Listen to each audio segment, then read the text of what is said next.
sendirian. Bukan karena mereka tidak punya anak, bukan.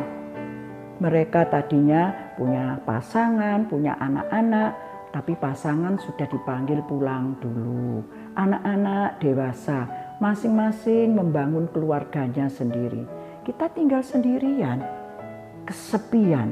Ini juga masalah bagi orang usia lanjut. Jadi bagaimana? Tidak boleh tawar hati, mesti tetap punya pengharapan.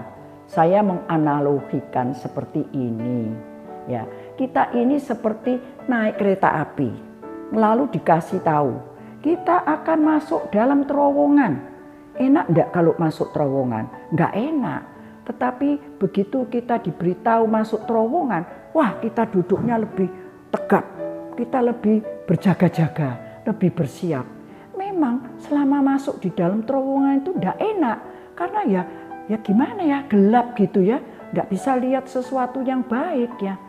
Tapi kita bisa menjadi gelisah, kita bisa menjadi tidak tenang.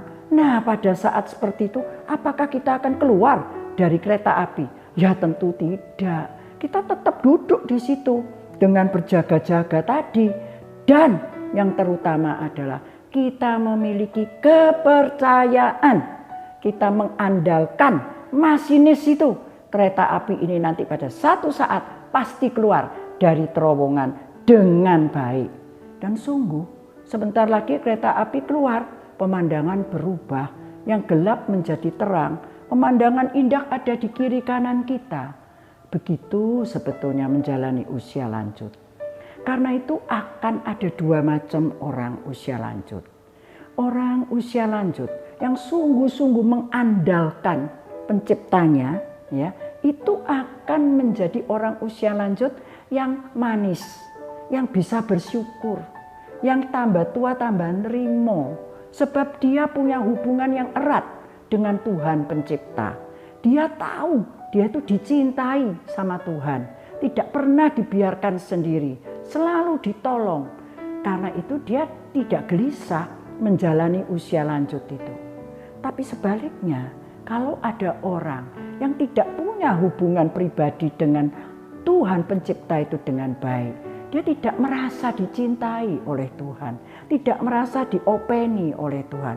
Bahkan dia gelisah. Kenapa jadi orang tua ini cik ndak enak, sakit semua, capek semua, anak-anak kecil dibesarkan, sekarang besar ndak peduli. Kemarahan timbul. Jadi akan ada dua macam orang. Yang satu, you become a better person. Yang satu, you become a bitter person. Orang yang pahit. Kenapa?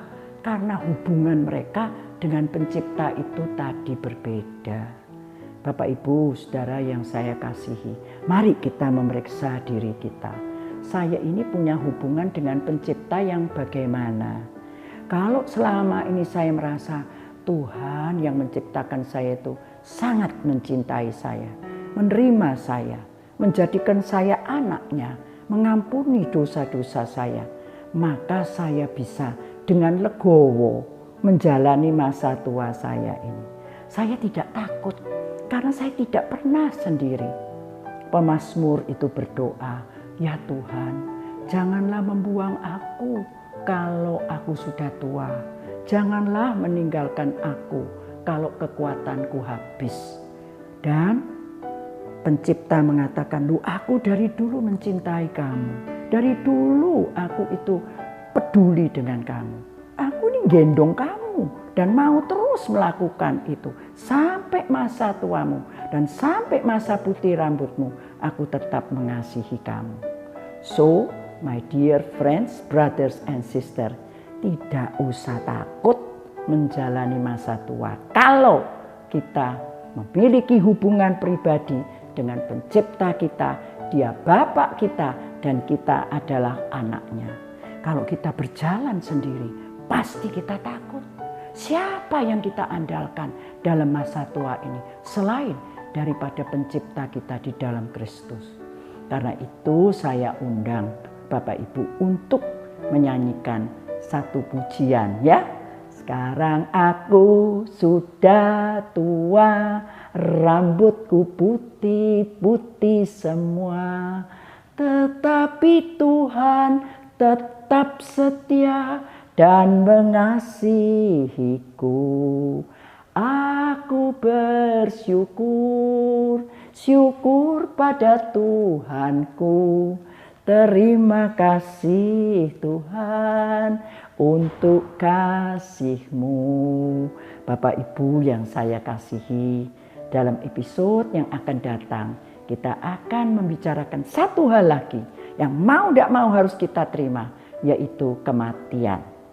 So my dear friends, brothers and sisters, tetap tinggal di rumah ya. Jangan keluar-keluar kalau sangat perlu. Tapi kalau harus keluar, jangan lupa pakai masker. Sering-sering cuci tangan, hatinya digembirakan. Jangan stres, makan yang bergizi, istirahat cukup. Dan kita akan pasti bisa melewati pandemi ini karena kita tidak pernah sendiri. So thank you for watching. God bless you all. Bye-bye.